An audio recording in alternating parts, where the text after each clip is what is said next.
বলে স্ত্রী রে, আমার আব্বা ঘরের চৌকাঠ পাল্টাতে বলে নাই, আব্বা পরিবারের চৌকাঠ পাল্টাতে বলেছে। তুই আমার পরিবারের প্রথম চৌকাঠ, তোকে দ্বারা আমার জীবন চলবে না।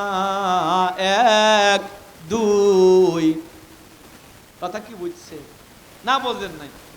বুঝছে না? বোঝেন নাই? কি করছে? কথা কয় কি করছে?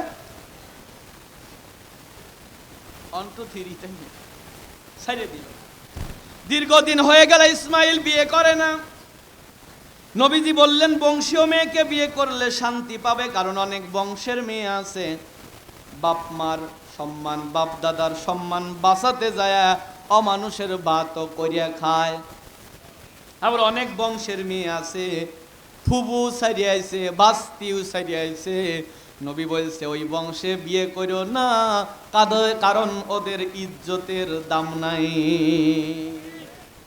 আমার বাপজি ইসমাইল দ্বিতীয় বিয়ে করলো, হলো বনু জরহুম গোত্রে। দ্বিতীয় বউ যখন ঘরে এসেছে তাও কান্না করে। জিজ্ঞেস করলো স্ত্রীরে, স্ত্রী জিজ্ঞেস করলো তুমি কাঁদো কেন? ডেকে বলে স্বামী রে,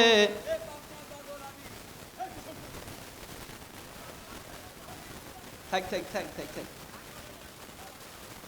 আচ্ছা থাক, ওকে কেউ আঘাত করবে না, আমার দিকে তাকান, আমার দিকে তাকান, মনোযোগ আছে তো? দ্বিতীয় বিয়ে করলো, বাসর ঘরে এসে কান্না করে। স্ত্রী বলে কাঁদো কেন? বলে বিয়ে করেছি আমার আব্বা যে দেখে নাই, সকালবেলা চিঠি লিখেছে, আব্বা যান আপনি এসে আপনার পুত্রবধূ দেখিয়া যান, আমি ঘরের চৌকাঠ পাল্টাইছি। 15 দিন পরে চিঠিটা আবার ইব্রাহিম নবীর কাছে গেল।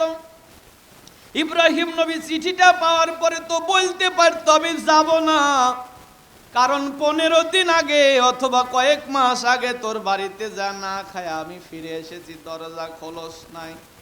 কিন্তু এর নাম তো বাপ। সন্তান যদি হাজারো অন্যায় করার পরে বাপের হাত ধরে বলে আব্বা আমার ভুল হয়ে গেছে, আব্বা মুহূর্তের মধ্যে সব অপরাধ মাফ করে দেয়। আর অনেক পোড়া কপাল সন্তান আছে, এই বাপকে 5 বছর হইলা বাপ বলিয়া ডাকে না। এ যুবক তোমাকে বলবো, যুবক বাপ বেঁচে আছে তুমি জানো না আকাশের সূর্যের কত তাপ। বাপ যদি চলে যায় তুমি বুঝবে আকাশের সূর্যের কি পরিমাণ তাপ।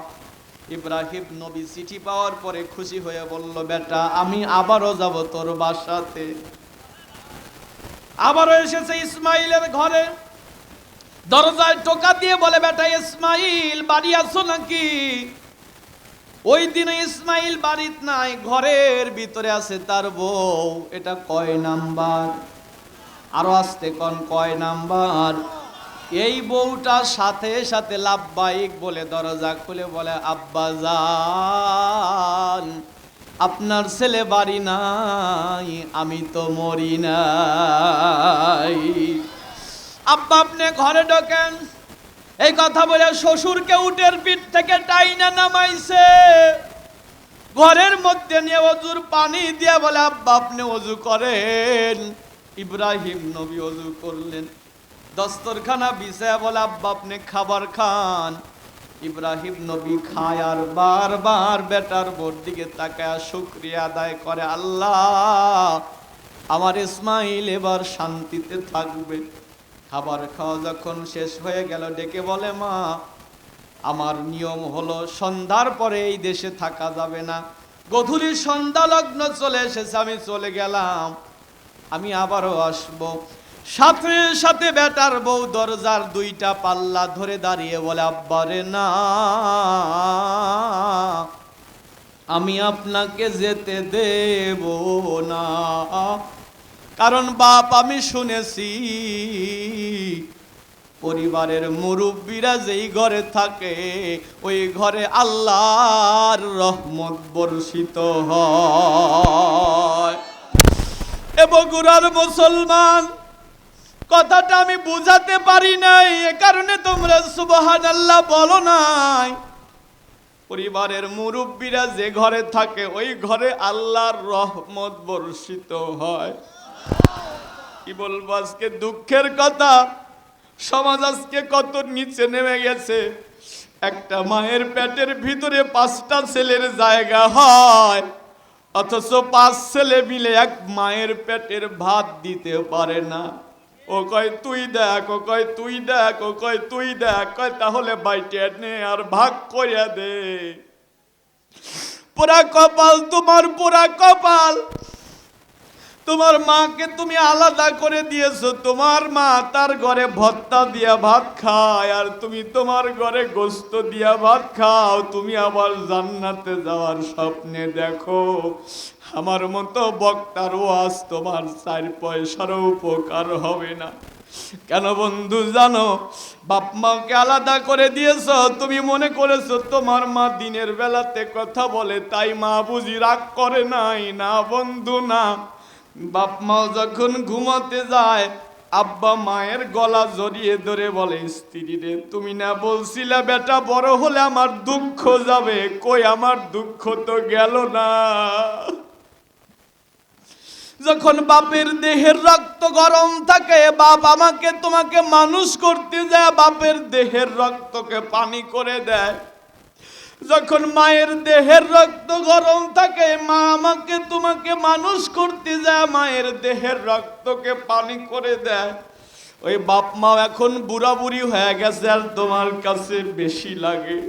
তুমি বাপ মাওকে আলাদা করে দিয়েছো, মায়ের কথা তোমার কাছে বেশি লাগে, বাপের কথা তোমার কাছে বেশি লাগে। অথচ আজকের বিজ্ঞান বলেছে একটা পুরুষের কণ্ঠনালী যদি 1 মিনিটে 50 বার প্রকম্পিত হয়, একটা নারীর কণ্ঠনালী 1 মিনিটে 80 বার প্রকম্পিত হয়। তার মানে পুরুষের তুলনায় নারী বেশি কথা বলবে, এটাই স্বাভাবিক। আর তোমার মা আমার মা যদি বেশি কথা না বলতো, আমি তুমি কথা বলা শিখতাম না। আমি তুমি বলতাম মা আকাশে ওটা কি, মা বলতো চাঁদ। আবারও বলতাম মা ওইটা যেন কি, আবারও বলতো চাঁদ। আবারও মায়ের মুখ ঘুরে বলতাম মা ওইটা যেন কি, মা আবারও বলতো চাঁদ। মা তো ধমক দিয়া কোল থেকে নিচে নামায়া দেয় নাই। আর ওই মা এখন মুরব্বী হয়ে গেছে, মায়ের মনে থাকে না। তুমি বাজার থেকে এসেছো, তোমাকে জিজ্ঞাসা করলো বেটা বাজারে কি গেছিলা, তুমি বললে হ্যাঁ মা গিয়েছিলাম। মায়ের মনে নাই, আধা ঘন্টা পর মা আবার বলছে বেটা বাজারে কি গেছিলা, তুমি মাকে ধমক লাগায়া দিলা। অথচ তোমার কি মনে পড়ে না এই মা তোমাকে কথা শিখাইছে? এ বন্ধু কি বলবো দুঃখের কথা, আজকে মায়ের কথা তোমার কাছে বেশি লাগে, আজকে বাপের কথা তোমার কাছে বেশি লাগে। অথচ এমন একটা দিন আসবে যেদিন মা রাগ করে মুখ বন্ধ করবে আর মা কথা বলবে না। ওই দিন তুমি মায়ের পা ধরবে, মায়ের মুখ হাতাইবে আর বলবে এ পাগলি মা, হে মা আর একটা বার আমার সাথে কথা বল, মা আর একটা বার আমার সাথে কথা বল। কিন্তু মা আর কথা বলবে না। আমি কত দেখেছি, কত সন্তানের মা যখন মারা যায়, বাড়ি থেকে লাশের খাটনি যখন উঠানো হয়, কত সন্তান টাইনা মায়ের লাশ নিচে নামায়া দেয়, বলে নামাও আর একবার আমি আমার মাকে দেইখা দেব। ওই সময় মায়ের মুখ থেকে কাফনের কাপড় সরায় আর বলে এ মা, এ কলিজার টুকরা মা, আমি যদি জানতাম সামান্য কথার কারণে তুমি আমার উপরে রাগ করে তুমি ছোট ভাইয়ের ঘরে ভাত খায়া তুমি মারা যাবে মা, ও আমি তোমাকে ধমকটা দিতাম না মা। মারে এখন আমার কামাই কে খাবে মা? এবার আমি যদি জানতাম সামান্য কারণে তুমি আমার উপরে রাগ করে আর কথা বলবে না মা, ও আর একটা বার কথা বলো মা, আর একটা বার কথা বলো মা, আর একটা বার কথা বলো মা। কত সন্তান মায়ের মুখ হাতায় কান্দে, মা মা বলে ডাক দেয়, মা আর কথা বলে না। কত সন্তান মায়ের পা ধরে কান্দে আর বলে, এ মা, এ পাগলি মা, আমার ধমক দেওয়াটা ভুল ছিল মা, আমারে তুই রাগ করে চলে যাস না মা, মারে তোর ধমক দেওয়াটা আমার ভুল ছিল মা, এবার তুই রাগ করে চলে যাস না মা, আমাকে ডাক দেওয়ার মতো আর কেউ নাই মা। কতজন বাপের মুখ হাতায়, বাপ যখন মারা যায় জানাজার আগেও যায়, জানাজার মাঠে যায়ও বাপের মুখ থেকে কাফনের কাপড় সরায়, আব্বার মুখে হাত দিয়া বলে, আব্বা রে, ওই দিন সামান্য কারণে তোমাকে ধমক দেওয়া আমার ভুল ছিল বাবা, আব্বা তুমি আমাকে মাফ করে দাও বাবা। কতজন আব্বার পা ধরে কান্দে আর বলে, আব্বা রে, আমি যদি জানতাম তুমি আমার উপরে রাগ করে চলে যাবে বাপ, আমি তোমাকে ধমক দিতাম না বাবা। ঈদের নামাজ পড়ায় আমি বড় একটা মাঠে, আমি কত দেখেছি ঈদের নামাজ পড়ে কতজন বাড়ির দিকে যায়, আর কতজন পাগলের মতো ছুটে যায় আব্বার পা ধরে বলে, আব্বা রে, আমার ভুল হয়ে গেছে আব্বা, মাফ করে দাও। আমি কত দেখেছি ঈদের নামাজে কত সন্তান নামাজ পড়ে বাড়ির দিকে যায়, আর কত সন্তান কবরস্থানের দিকে যায়, মায়ের কবরের পাশে দাঁড়ায় বলে, মা, ঈদের দিন না আমি ঈদের নামাজ পড়ে তোমার হাতের রান্না খেতাম মা, আমারে আজকে আমি কার হাতের রান্না খাবো মা। কতজন আব্বার কবরের পাশে দাঁড়ায় বলে, আব্বা রে,